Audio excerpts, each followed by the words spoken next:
Awesome. Well, hi, everybody. Thank you for joining us today. I'm Samantha. I'm the webinar lead at Advice Chaser. Before we introduce our guests and get started, I need to do a little bit of legal housekeeping. Advice Chaser, the host of this webinar, is not a registered investment advisor. We cannot and do not give financial advice. Today's presentation is for the educational purposes only and cannot be considered advice for any person's individual situation. Advice Chaser regularly hosts informative webinars such as this one, featuring a variety of knowledgeable professionals, many of them who are licensed advisors. Any opinions, ideas, jokes, or principles expressed by the presenters are their own, and however true, funny, or interesting, are not endorsed by Advice Chaser. Please do not act on any information you hear today without consulting a qualified financial professional. We are thrilled to bring you this educational presentation. Attendees are muted, but we encourage you to ask questions using the chat box. The presenters will answer those queries during and after the webinar today as is appropriate. If you ask a question in the chat box, go ahead and leave your phone number as well. If we can't get to your question during the event, we'll make sure somebody reaches out to you after today's event. We want this experience to be as educational as possible, so please do not hesitate to ask for clarification or expansion on the material. The chat is there for you. There's also a Q&A button on your Zoom that you can use to interact with our speaker today. And with that, I'd like to introduce to you today's presenter. Eric Maldonado, sorry if I said that wrong, is the owner and founder of Aquila Wealth Advisors, LLC in San Luis Obispo, California, established in 2017. Eric has over a decade of experience providing financial planning and investment advice. He is a fiduciary financial advisor and is fee-only financial advisor.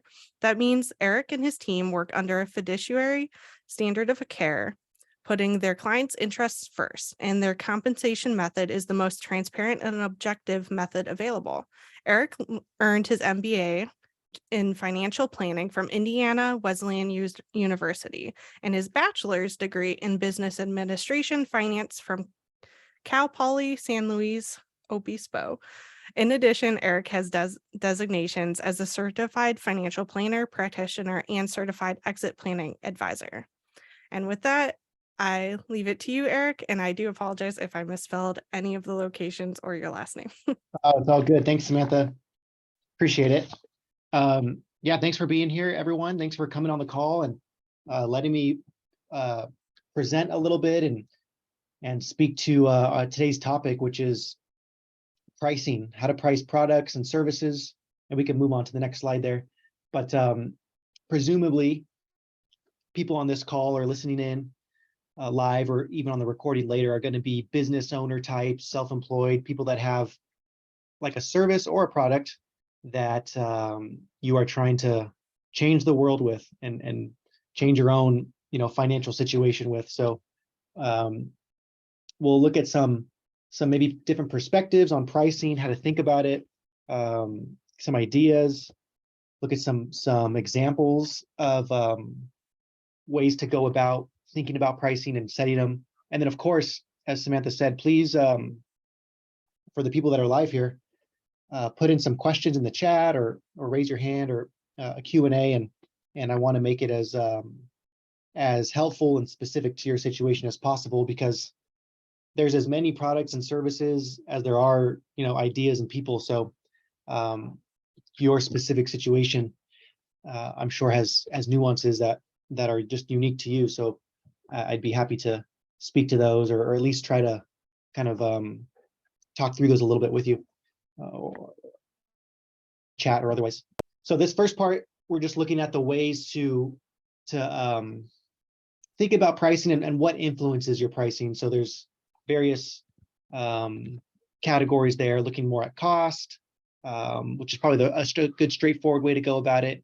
Looking at the landscape of what all is out there in your industry or your range of services, and just getting an idea of, okay, what are people charging, demand, market positioning and differentiation. So those are some of the key factors. And then the pricing models, these are the kind of the four main types. Cost, looking again at the cost structure, values-based or value-based, more in terms of looking at what's the value transfer happening between you and your client or you and your customer, as opposed to pricing, say, on like an hourly time wage or something like that. Again, competitive, which is looking at your competitors, people that are substitutes or competition to what you offer, and then more of the psychological. So we'll look at each one with a little bit more depth here. We'll move on to cost-based, and we'll look at pros and cons of each. Cost-based is a great one to start with because it's a way to provide some logic to the pricing, as opposed to just picking numbers out of a hat or looking at what other people are doing. It provides a little bit more rationale specific to you and your business, because you of course want to price your product or service in a way that creates margin, so that way you can then have a profit and pay your people and pay yourself. One angle as a personal financial planner that I like to help business owners look at the cost-based pricing is base it on what you need personally as the business owner to create financial freedom or financial independence, or just to reach your financial goals for you and your family. So for example, let's say you need $250,000 a year. That would be $250,000 a year would be great for you to provide for you and your family and reach your goals for the future, long term, and even currently. And then you say, okay, well, that's what I need to take home. What would I need gross after I pay all my expenses in my business? Let's just, for the sake of this example, say it's double. So you need to make $500,000 gross in the business. So now you have an idea of what's the starting point per year that you need to create of an income standpoint. And when you price things, now you can determine how many units you need to sell. So to exaggerate, in order to illustrate, let's say you had $5 products, you would need to sell 100,000 products, whether it's cups of coffee or, trinkets, t-shirts, pins, whatever. If you have a product-based, ebooks, that would be 100,000 customers you'd have to have, or sales, not necessarily customers, because if they buy more than once, then it's more units. But if you had, products that were more like $50,000 a year, you only need to sell 10 times. So that gives you again, some idea of what type of volume you need to have based on working backwards from your cost. So it's kind of reverse engineering from where you want to be, what type of profit you want to have,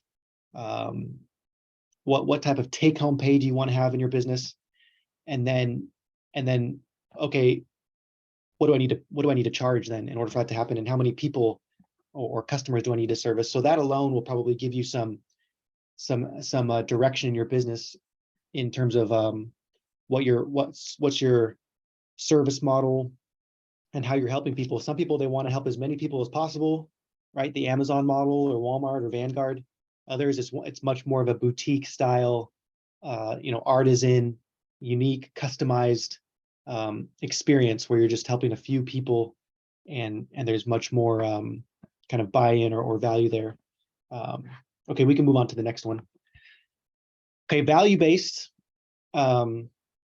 especially for someone who's like a service-based professional or creatives even, this, in my opinion, is probably the best one, because it separates you from looking at it more as, it separates you from trading time for money and looking at it more as a value transfer. And even from a selling standpoint or a sales standpoint, when you're speaking with your prospective buyer or client, it helps frame the conversation in a way that's much less like hard sales, this is what we need to make, versus trying to find where you're providing the most help to someone. And of course, people that need help are going to be willing to pay for it. So what's that transfer of value that you're creating? And we can go and flow through the pros and cons as we go here. But I'll plug a good book for anybody that's a creative on the call, someone who designs things or makes things for a living, whether it's digital stuff, digital products, or more tangible things. And it's more in a creative space, whether it's photography or videography or designs. Blair Enns is the author's name, and he has a book called Pricing Creativity. And then he also has another one called The Win Without Pricing Manifesto. But he really dives into the value-based pricing kind of philosophy and psychology that creatives ought to have when trying to figure out how much to price their stuff for. Because most business owners that I know that I've worked with, we at the end of the day are usually a little bit more sheepish on charging for what we're worth. So thinking through some of those kind of psychological elements as a business owner and building some conviction on your pricing is really helpful. Okay, we can move on to the next one after value-based. I'm a fan of value-based. Competitive based pricing. This is probably the one that would be on the opposite end of value-based in terms of, my favorite one, because competitive base, you can easily devolve into more trying to compete on cost or on price. So trying to be the cheapest, which, unless you're trying to be, again, Walmart or Vanguard or one of these massive volume producers, that's a tough game to win as a small business owner, competing on price. It's in other words, it's a good way to end up kind of regretting starting your business, because then you're just competing on trying to be the lowest cost. Now, there is some value to competitive based pricing, just so that way you have an awareness of what other people around you or what other providers are charging. Because sometimes when you're dealing with customers or people that are interested in your service, they're gonna be informed and comparing you whether you like it or not. So it's good to be able to at least speak to, okay, why your price is higher if it's higher, and the difference between other competitors. Kind of looking at more like what would be considered like the blue ocean strategy, another great book that would help get you out of the competitive based pricing and more into values based. An example in the blue ocean strategy is Cirque du Soleil. They created their own blue ocean of an industry. So instead of just competing with circuses for ticket sales, they combined storytelling with the circus and created their own unique just market. And now they can kind of just charge whatever based on what they kind of desire and what people will pay for. We can move along next to the fourth of four styles of pricing. This is psychological pricing. And, some people might refer to it as using kind of like tricks to price, and that which would be the con of using this, where people feel like they're being kind of manipulated. One example is, you probably see this all the time, especially with software. If you log into a website and you're looking to buy software like Zoom, which we're on, or a CRM system or things like that, they usually have a small or a low, medium, high option. And there's psychology there. There's that's not accidental, because most people will choose the middle one just by sheer probability. So that's something you can utilize, ethically, of course, in your pricing, is to give people 3 options on your website or in your shop or in your store, and they're probably going to choose the middle one. Another psychological pricing example would be people, you see this like in movie theaters, for example, where the highest price is high, but the middle price is right close next to it, so it doesn't seem as high. So popcorn is $10 for a large, and most people, if that was their only option, even if it wasn't their only option, it's still a lot of money. But they put the medium as like $9.75. So it's like, oh, it's only a quarter more for the large. I guess I'll just buy the large. Instead of saying $10 is a ridiculous fee, which it is, but it helps from a pricing psychology, the theaters sell more popcorn, more large popcorns, because they put the medium price right next to it. Those are a couple examples of psychological pricing. A good resource is anything written by Robert Cialdini. He has a book called Influence and another one called Persuasion, and he talks about the psychological just things to think about when it comes to sales and business, he uses the example of the waiter who gives a surprise mint with the bill, and because of that, people tip more. So little things like that. Another, we can move to the cons as well for psychological pricing.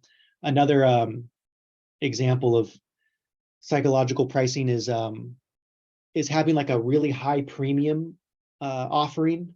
So something that people probably won't do. You see this a lot with like coaches or people that provide consulting. They kind of have their main business offering, which is maybe meeting with someone quarterly or monthly, and they charge like a reasonable price. Maybe they meet Zoom or on the phone, but then they always have like this premium option, which is like, come to my house for a week and it's like $30,000, and we'll have dinner and you just spend time with me. It's usually an access based offering for the premium model, or like the VIP seats. You see it in sports arenas, or even in live shows. The hot topic right now is Taylor Swift. Ticket prices are astronomical, but in all those events, there's always like a VIP experience where you're down on the field or in your own suite, and it's like 100 times more what a normal seat would cost. So there's ways to work that into your own pricing, and kind of jives a little bit with the small, medium, large, and people pick the middle, but at least you're giving people the option for more of a premium style of an offering. And lastly, an example of a psychological pricing would be like having something quick and easy that people can access to just sign on, like a quick start program. The example that I think of is like a Planet Fitness gym. It's $10 for a membership. So their offer is just trying to be so ridiculously reasonable that people will get off their couch and go into the gym. And part of it is gyms know that once people sign up, they're probably not going to come, which is sad in a different way.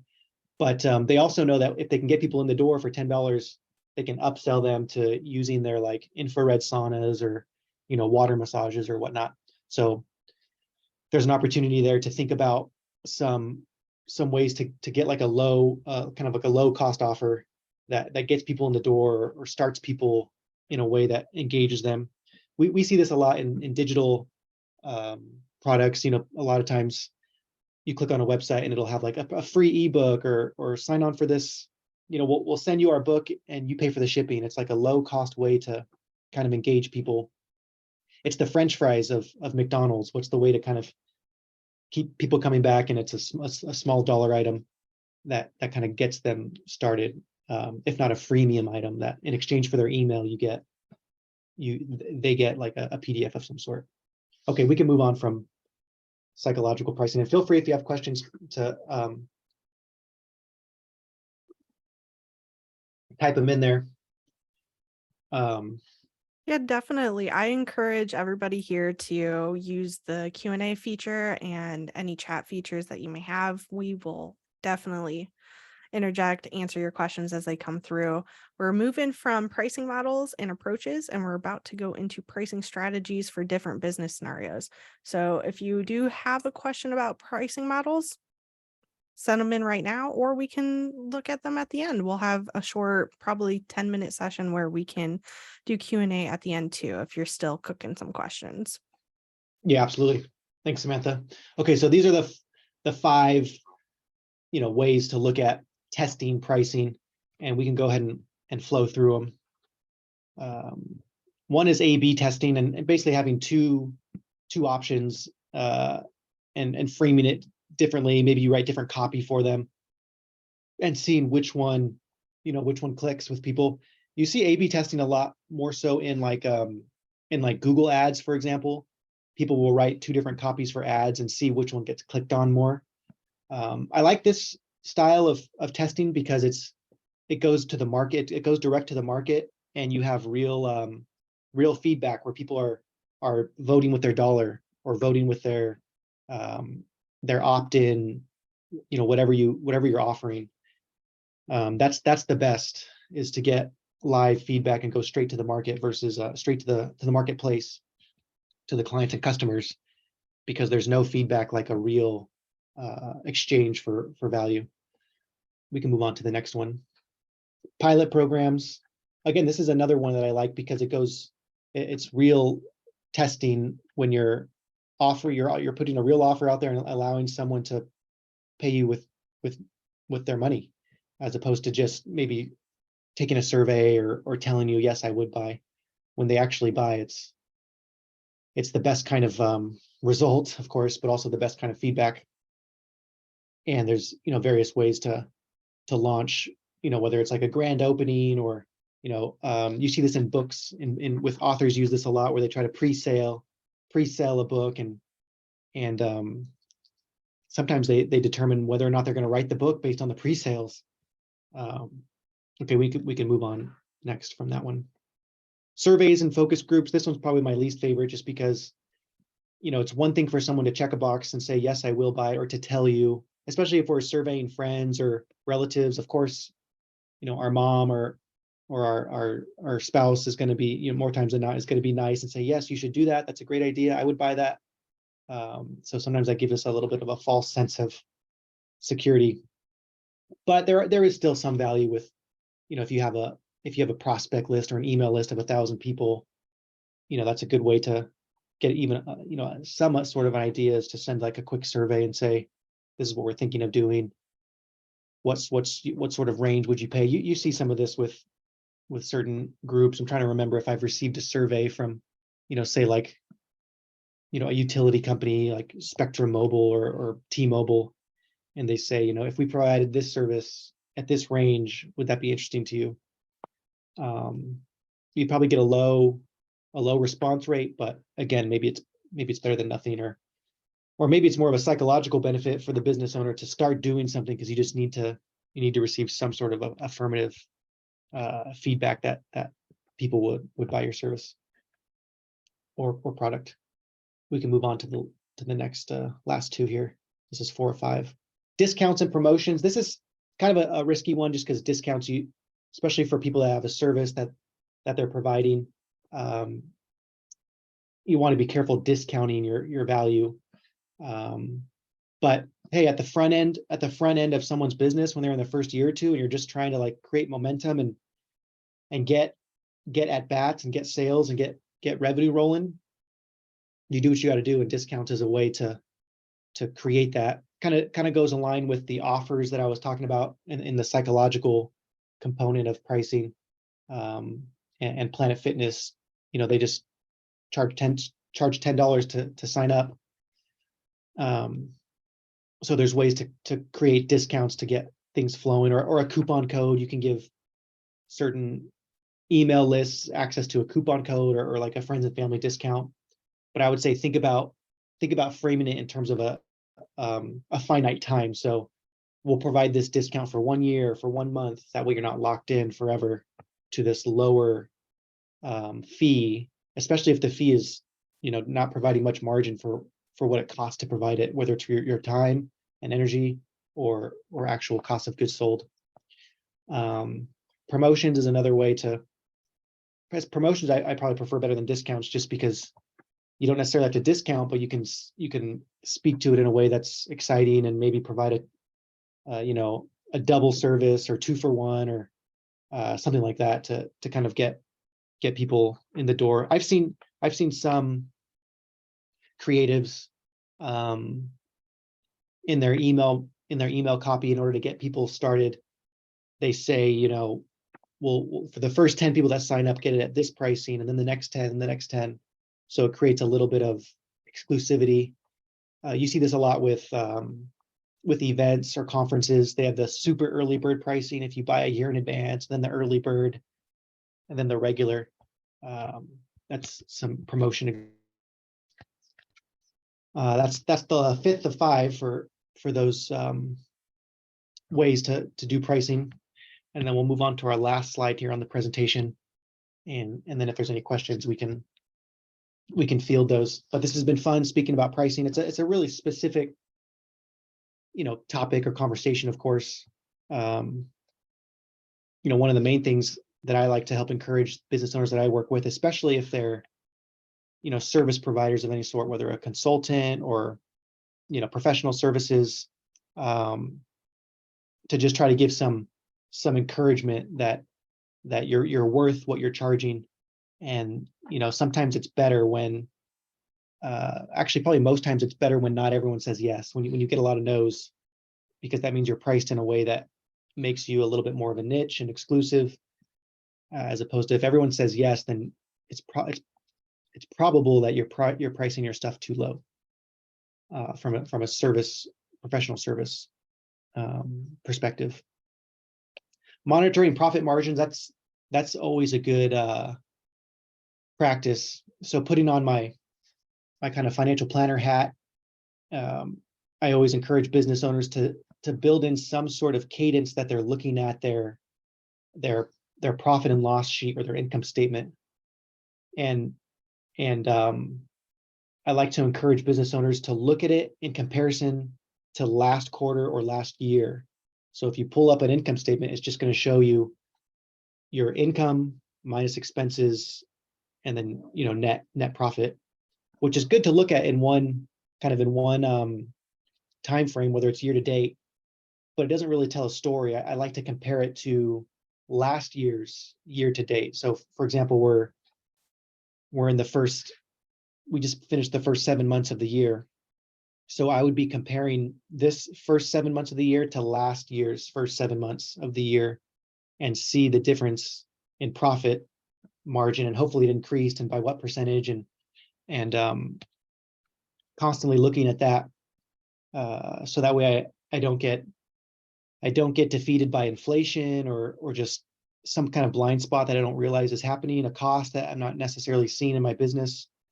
Because if you're always looking at the net profit in some regular rhythm and comparing it to the previous year, you can see kind of catastrophe coming sooner. Because of course you'd want to know if profits are down 50% compared to last year, and for some reason you didn't see it, whether because you had other stuff happening, or a lot of times when there's debt involved in the equation, loans, venture capital, people are providing money to your business, it's easy to forego looking at the expenses closely. So, and that'd probably be my final comment on pricing, as it relates to inflation.